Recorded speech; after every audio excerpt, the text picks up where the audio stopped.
Hey, what up, Long Beach? Welcome back to the 562. It's Tyler. And Mike, and this high school football video is brought to you by Naples Rib Company. Under the Friday night lights for the last time in the regular season, we're back at Vets. It's Lakewood against Long Beach Poly, but this game, a Lancers home game, their final home game of the season. That means it's senior night for Lakewood. Up and down year for the Lancers, but they could earn their playoff spot tonight, either with a win or with the envelope draw afterwards. Obviously, emotional return to the field after last year's crazy COVID stuff. Poly, though, they know they're in the playoffs. The Moore League champions just looking to keep that needle pointed in the right direction, although they may be checking that compass because this is not their normal sideline. The Rabbits with a different view tonight, as Lakewood will be on the other side as the home team looking at the stands. And as we get going, the Red Swarm going to make a play. First play from scrimmage, the ball's ripped out, and Travis Perriman, now with the benefit of two working hands, is able to scoop up that football, and he's got the Lancers set up in great field position after the first play. You see the Father's Day love on the sideline too. Big play for Lakewood, but they do get a nice running play to start. Augie Lyons running hard. And after that, penalties, and Donovan Poe would make sure that this drive went nowhere. A big sack for the Army-bound senior who lost his shoe, but not the quarterback. That's important. That's priorities. Shout out to JJ for the shoe drop. Also, shout out to JJ on this double thump as Noodles comes in for the block. Dylan Williams there to recover. That's two sophomores making a play on special teams. Sophomores everywhere for these Jackrabbits, including on the very next play, Mike. Yeah, you've seen big plays on defense and special teams. Here's one on offense. Sophomore Jason Robinson, the go-to guy for Shea Kuykendall.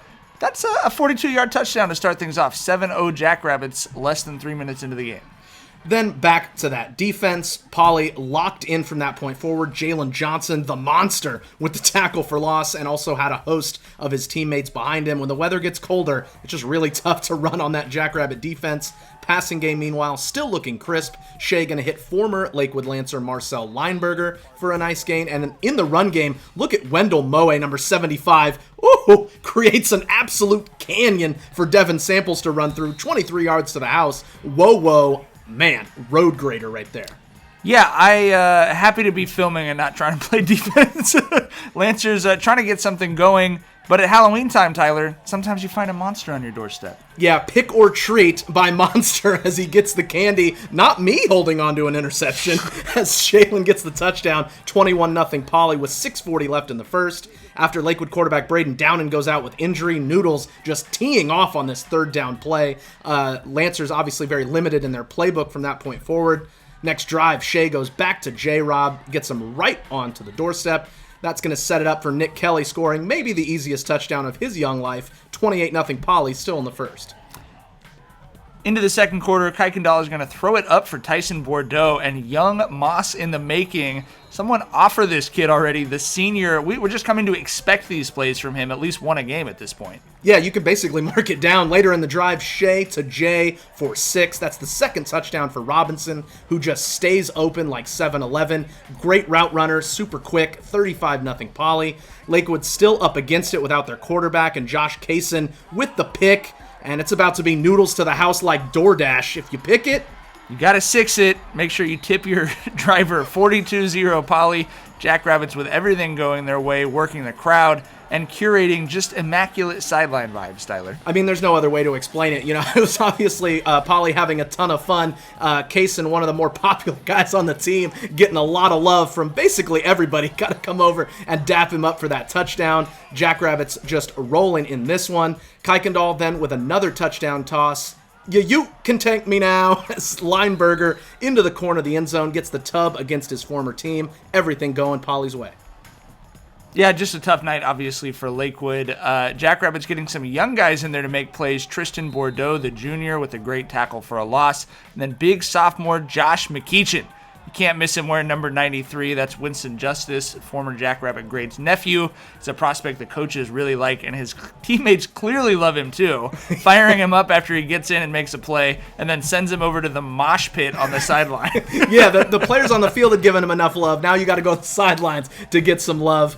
Kuykendall going to go back to the air. His fourth passing touchdown closes the scoring in the first half and for the game. Hits Nick Kelly for his second score. Shea was 9 of 11 for 171 and 4 touchdowns. And we also got to look at a great young ball boy prospect in this one.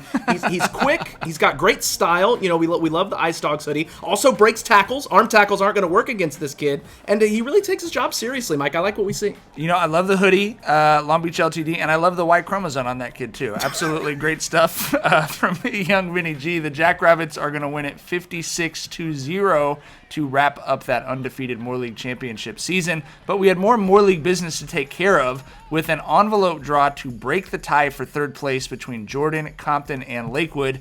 After this game, the way it works, someone pulls a name. That team is eliminated. This is Jordan principal Keisha Irving. The homie. Calling her own number, not what she wanted to see when she opened that. Jordan eliminated, which means Compton and Lakewood, the remaining teams. Compton beat Lakewood, so that head-to-head result gives the Babes the third and final guaranteed playoff spot in the Moore League. Congratulations to Compton for making the playoffs. Jordan, though, can still apply. We like their chances as a team getting an at-large berth out of the playoffs. So Polly, Milliken, Compton, possibly Jordan, your playoff teams this year in 2021. We'd like to thank all of our sponsors, including Ocean Law Center. We've got Bracket Day coming up on Halloween and a ton of playoff coverage coming your way next week here at the 562.